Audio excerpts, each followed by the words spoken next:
Guys તો તમે બધાને જય ઠાકર જય ગૌ માતા. તો આજે આપણે ઘરે છે રજા તો નથી, આપણે મજા નહોતી રજા પાડી તો હવે આપણે જાય ડોબા પાસે. ડોબામાં સીમ તમને દેખાડી દઉં પછી તમને મળીએ. આજે આપણે ડોબામાં જવાનું તો નથી, આપણે મોટા ભાઈ જવાના છે એટલે પછી તમને મળીએ ડોબામાં. હાલો ડોબા પાસે જાય પછી તમને મળીએ.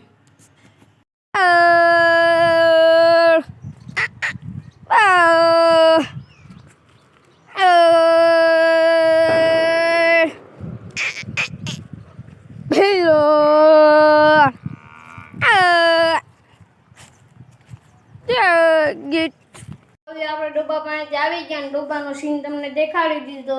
તો હવે આપણે ખાઈ લે ને દવા પી લે. આપણે મજા નથી, પેટમાં દુખે તો પછી દવા પીને પછી રખડવા જાય એટલે તમને દેખાડ્યું ને. આપણે બીજા મિની બ્લોગમાં આપણે ઘોડાએ દેખાડીશું.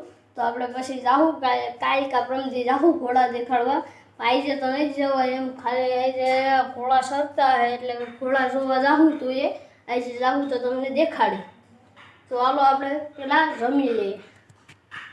આપણે ડોબા પાસેથી તો આવી ગયા હતા ને હવે રમી બમી લીધું ને હવે આપણે હે ને પારુડા નીણ કરવાની બાકી છે ને. આપણી પાસે 7-10 ડોબા હતા, 7-8 રહ્યા. આવી બેદા વેચીને હતા કે ભાઈને ડેરીએ જવાનું હોય અને પછી એને લગવા કરવાના હોય એટલે 12 થઈ જાય. તો એ હે ને આપણે રગવા મૂકી દીધા હે. હવે આપણી ડેરીએ છે તે ડેરીએ બધાને કહેતી ડેરીએ દૂધ લેવા આવે ને. હવે મારા મોટા બાપાનો છોકરો છે એ અત્યારે ડેરીએ બેસે, ભાઈ જાય ડોબામાં. તો હવે તો એ ડોબામાં જાય ને મારે તો કંઈ એવું મારે ભણવા જવાનું હોય એટલે પછી મારે પુગાય એમ ન હોય ને.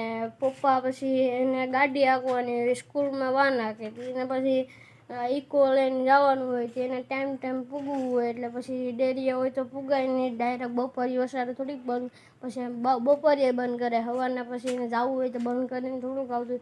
તેથી ડોબા આપણે 7-8 વાગે રાખ્યા ને. આ બધા પારુડા છે ને આપણી પાસે બકરા 18 છે. તો એ તો બધા મારા મામા ભેરા સરવા જાય.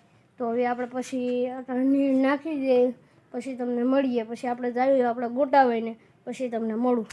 હવે આપણે ગોડાવાઈને નહોતા ગયા કારણ કે પછી આપણે ગામમાં રખડવા વયા ગયા તો મિની બ્લોગ કંઈ બનાવવો નહીં ને. હવે આ મિની બ્લોગ એને એડ કરી નાખીએ.